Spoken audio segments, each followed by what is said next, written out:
Hello, good afternoon, everyone. Um, so welcome back after lunch. We still have many people at lunch, I guess. Yeah.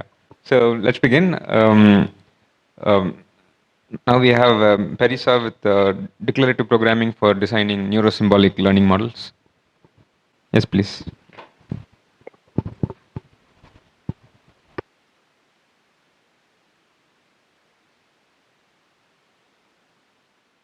So do you see my screen? Yes, we do. Okay, thank you. So good afternoon, everyone. So I'm Parisa Kordjamshidi, faculty at Michigan State University. I'm going to describe our library on declarative programming for designing neuro-symbolic learning models. I will be presenting this work with my PhD student, Hossein Rajabi Faghihi. So let me explain the motivation first. So the motivation of this library is that the difficulty in designing complex intelligence systems. When we design complex models, usually we go beyond single classifiers. There are many models involved.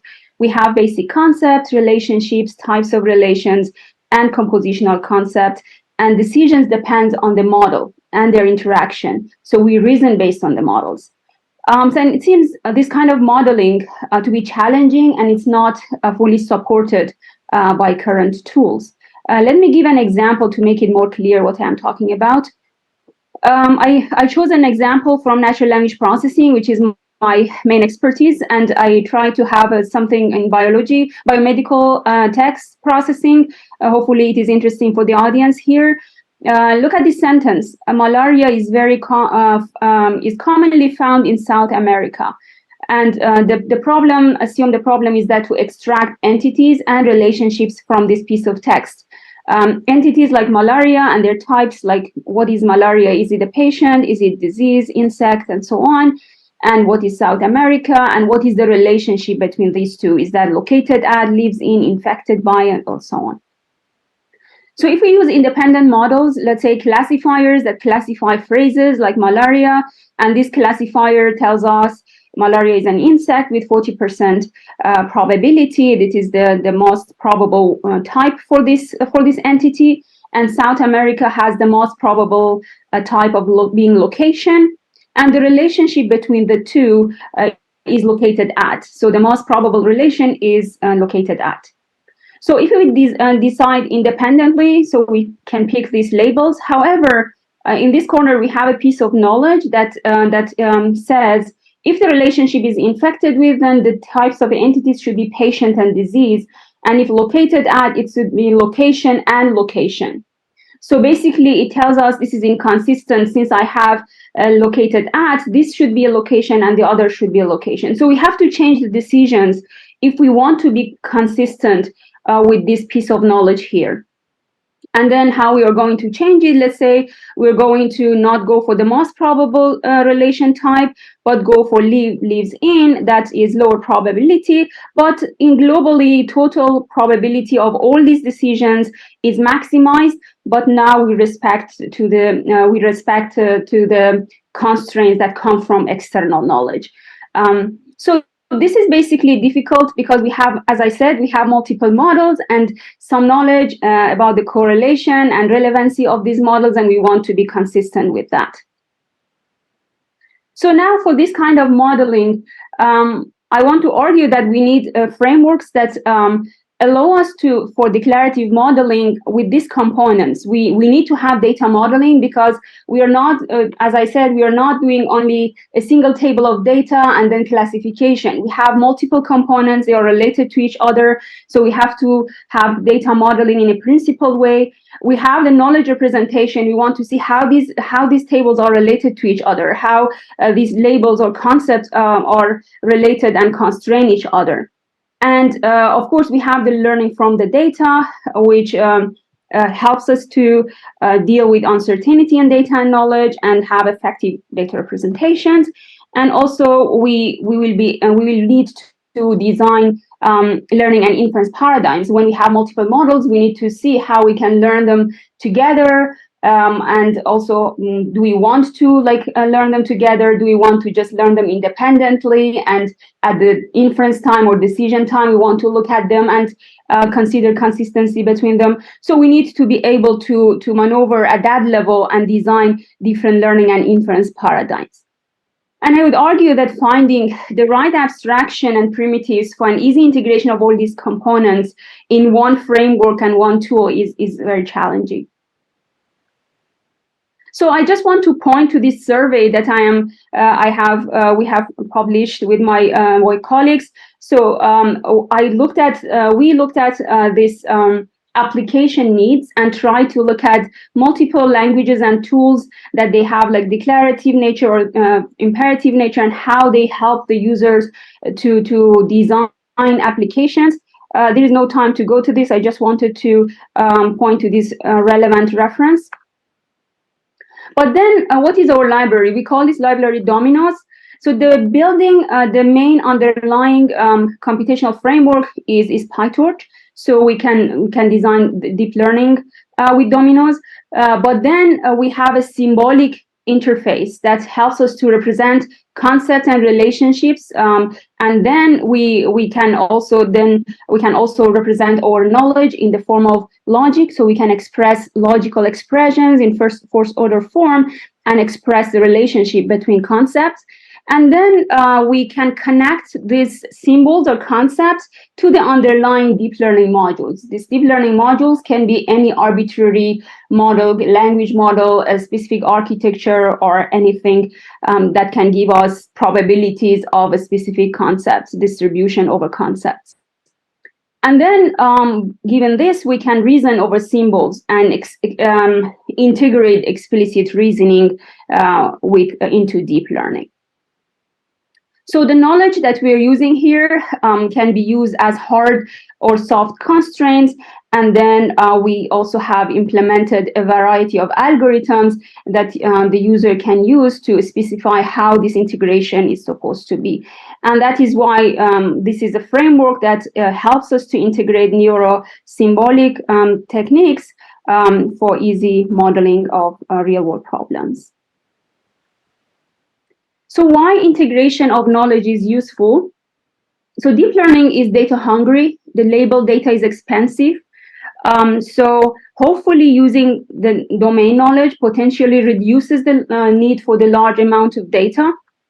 Also, like domain knowledge, like why symbols? Why symbols? The domain knowledge often is expressed symbolically, and symbolic reasoning improves interpretability. So then why DomiKnowS? So there is a gap for the current tools between for supporting both computational paradigms, as I mentioned, like learning and symbolic reasoning. So DomiKnowS is one of these few tools that tries to cover or fill in this gap. So now, briefly, the program components in DomiKnowS. This was the main ideas that we had, like what we needs to be addressed. And this is the schema of the framework that we have: deep learning, the knowledge, input, output. But then the main components of our program in DomiKnowS is, the first thing is the graph-based data modeling. As we need data modeling here, to address this structured representation, we use a graph of concepts and relationships.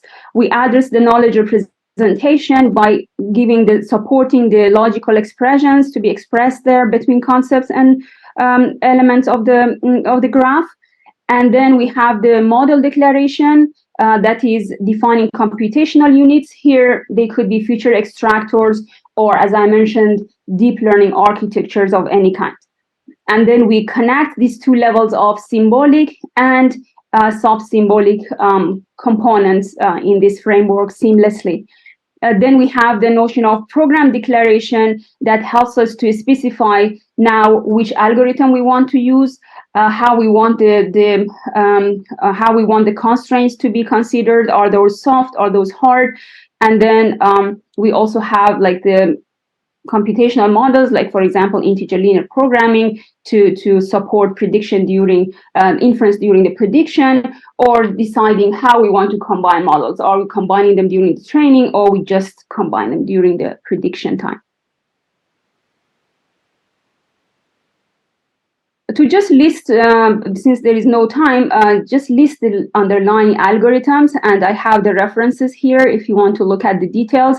The inference mask loss was our own proposed algorithm that tries to use integer linear programming solvers in the loop of deep learning models. There is another algorithm called sampling loss that tries to sample from the outputs and reduce the probability of violations from the external knowledge. There is a dual formulation of the objective by adding the learning objective, by adding the kind of differentiable surrogate of the logical constraints in the objective, and then trying to optimize both, let's say, loss of the problem, like they're minimizing the error, and also meanwhile minimizing the violation from the constraints. And then if we don't want to use this at training time, we can also only use the constraints at the prediction time with the integer linear programming solver, while the interface of the language still is declarative and uses the logical expressions. So we compile it to the ILP at the end. I just also wanted to mention that since we had DomiKnowS and it was easy to design models now, different models to show how the constraints can help, we also introduced a benchmark called Glucons.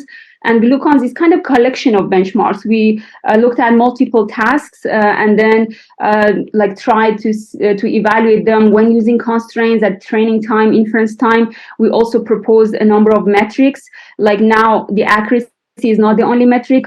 Consistency is important. Time efficiency is important. And also data efficiency is important. So we have a bunch of this kind of metrics that facilitates comparing new algorithms even with these baselines. And this is the bunch of tasks that we looked at, like from classification on images, hierarchical images, question answering systems, and looking at entity relation extraction, or like pure inference problems or sequence tagging. I hope if you are interested to see how this works, if you have a problem in biology domain, I would be happy to communicate and see what is interesting to add to here from the biological domain. But so far we haven't tried any.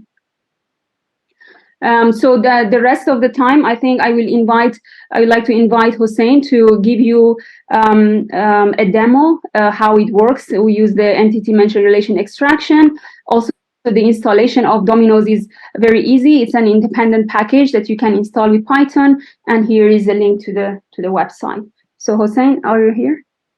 Yep. Hi. Okay, I'm going to start. So, yeah, thank you. Okay. So hi everyone. I'm just gonna give you a quick overview of how DomiKnowS works in terms of the coding process, and hopefully this will help you to quickly start using the tool if that's in any use in your domain. And I think it would be really useful if you have tasks that you need domain knowledge specifically for. So this task that we're doing is discusses a name entity relationship extraction task.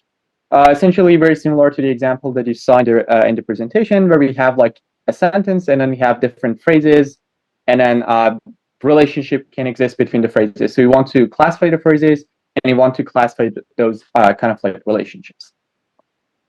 As discussed, again, the first part of DomiKnowS is usually defining the concepts involved in the task, either from the input side of the task, the output side of the task, and the domain knowledge that you have. So essentially, we call that representation of the knowledge a graph. And we start with, for instance, the linguistic graph or the base graph for this task, but this is on natural language processing. We know that this task involves words, phrases, sentences, and pairs. And then we can also define that, for instance, a relationship between a sentence and a word. Sentence contains word, sentence contains phrase, and so on. I'm sorry to interrupt, Hussein. Go ahead. Is it possible that you make your share a little bit bigger? We can't read the text very well. Sure. Let me. Thank you so much. I do. No worries. Okay, is it more clear now? Yes, that's great. Thank you. Okay, sure. Okay, so I was, as I was saying, basically starts with this defining concepts that you have from the input side, and then you can extend that to the concepts that you have from the output. For instance, you know that the phrases can get the type entity. You know that the entities can have different types, such as people, organization, other or even not being a typed entity. And like the relationships, as we call the pair in this scenario, can take the type of like work for, located in, live in, and so on. So we're essentially like defining any concept that is involved in this task. Next is when you basically define your domain knowledge. So usually for defining the domain knowledge, we do have like the specialized languages, such as like languages with describe first order logic. And then here we also have a Python language. So you don't need to learn like a different language or so on. You're just going to describe whatever you have as a domain knowledge in terms of the Python code. And we have a specified like a language that can describe any kind of like operations or any kind of like logical statements that you can define in first order logic.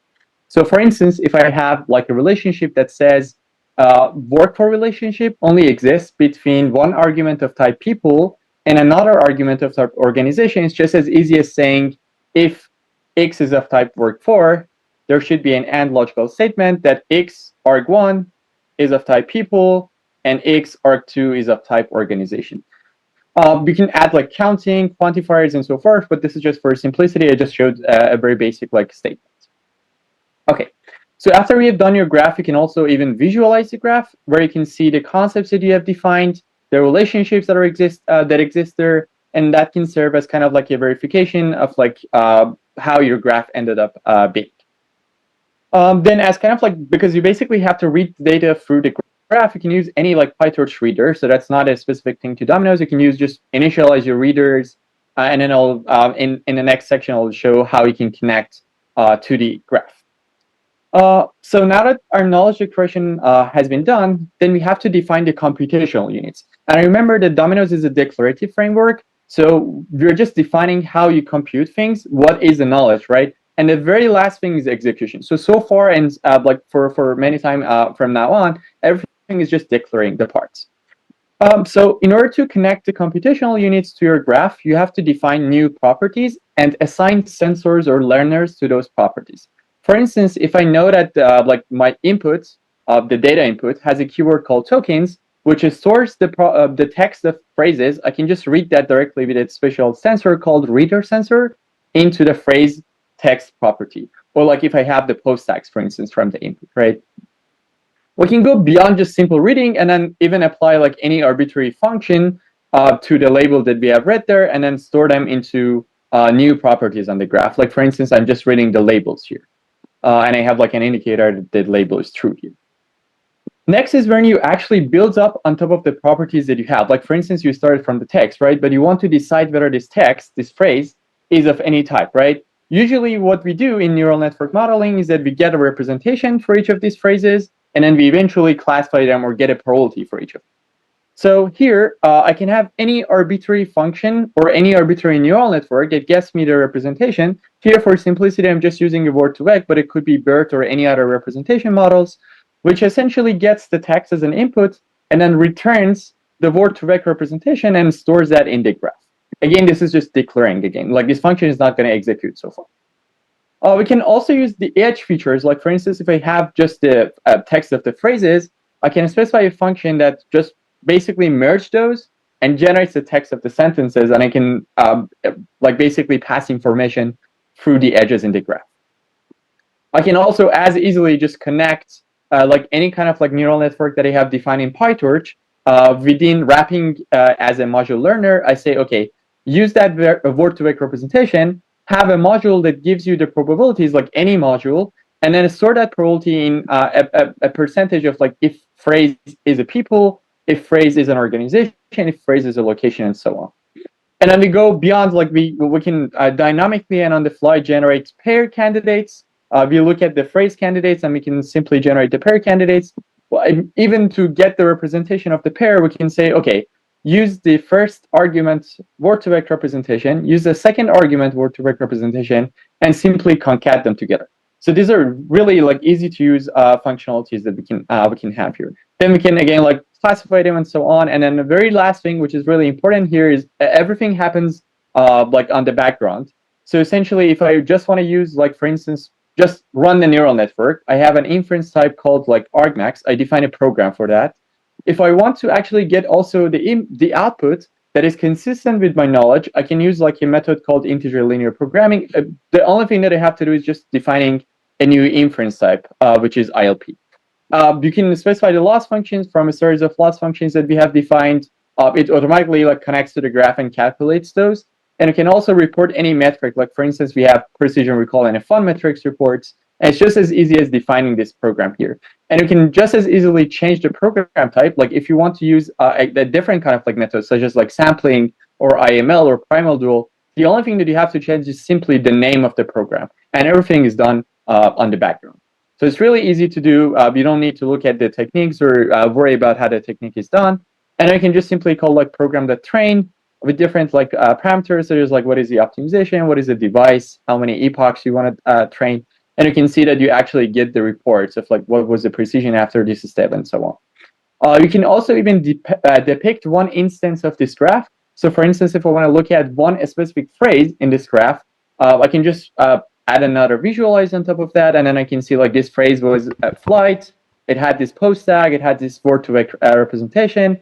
And it had these different types. And then like, for instance, the prediction here was location because the model was not trained enough. So this is a very easy tool to use. We're extending also to more techniques and so on. And it can help you like get started with any kind of like applications that you have in mind. Especially this was name entity recognition. I know that there are a lot of name entity recognition models like for data sets in the bio or medical domain, which could be, this method could be really useful to. Thank you for listening. And I guess like we're here for any questions that you may have.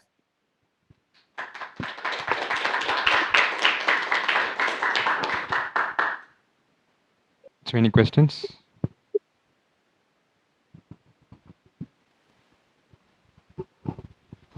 Hi, Parisa and Hossein. This is Stephen Ramsey from Oregon State. Thank you for your presentation. My question is, I wonder if DomiKnowS could be used to build a system that could take a biomedical question, expressed in natural language, and kind of classify the different pieces of the different phrases of the question by semantic type or probable entity that they represent and the implied relationship in the question, and then which would help us to get closer to a system that could take a question and turn it into a query graph that our translator system can understand.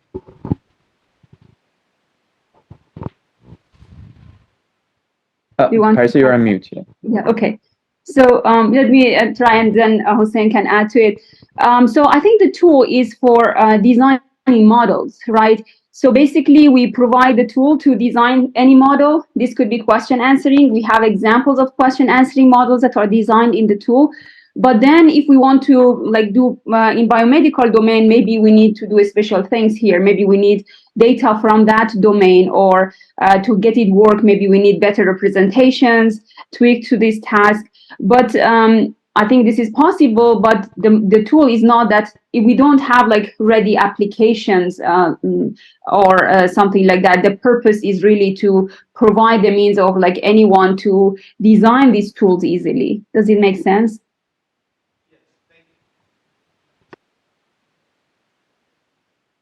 Yeah, I can just add one thing maybe. So essentially, like as we discussed, DomiKnowS is a tool that you can like try any kind of like modelings with it, right? But usually the challenges with this kind of like approach is that you're making like a knowledge graph out of, or a query graph out of your initial thing, is that you have a lot of dependencies, or you have a lot of like domain knowledge that you need to be consistent, right? So that's where DomiKnowS can actually help you a lot. Like if you have, because you were saying query graph, right? So the graph has a structure that should be kept in the output side. And that's where DomiKnowS is most helpful. Like you can express those kind of like constraints that you have in that graph, and you can use potentially DomiKnowS to ensure that the output of the translation of that question to that query is accurate, at least with kind of like common sense that you have, or is kind of like consistent with the expected output that you need from the model, like through ILP optimization or any other like method that you have.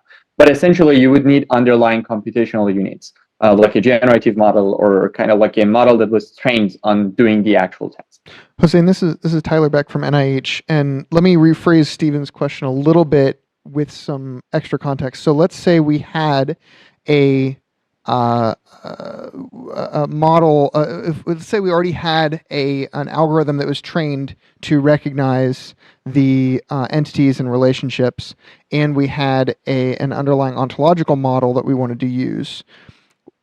Are those the two pieces you would need in order to then be able to do this analysis and recognize the questions and format them into the type of query graph that we're talking about? Yeah, exactly. So this is basically, if you have a model, I mean, you can design the model, say, these are my conceptual model is that I have these components, I have this linguistic unit, I want this concept in the output, and I have like these relationships. And then you can even like define the learning modules. The learning module could be a PyTorch design model outside DomiKnowS, but then we have a wrapper we call a learner module. So we connect learner modules in DomiKnowS to the model that you have designed in PyTorch, and then we can train them in DomiKnowS as well. But this design, this low neural network layers, the feed-forward, whatever you have used, or language model that you have used, is the external module, right? So we just connect them to our learning modules, and then we can also then when we have the concepts, then they are connected to the ontological concepts. Then it's easy to apply any ontological concepts on top of this here. So then you don't need to worry about how I'm going to integrate ontological concepts during the training, or even if I don't want them to use during the training, I can just load the parameters of the learn model and then use the ontological concepts during the inference time to ensure consistency. I think we're a bit short on time, so maybe we'll move on to the next talk. Yeah, I hope it made sense. Yeah, So we would be happy to connect and talk about it offline. So let us know, please. Thank you. Thank you.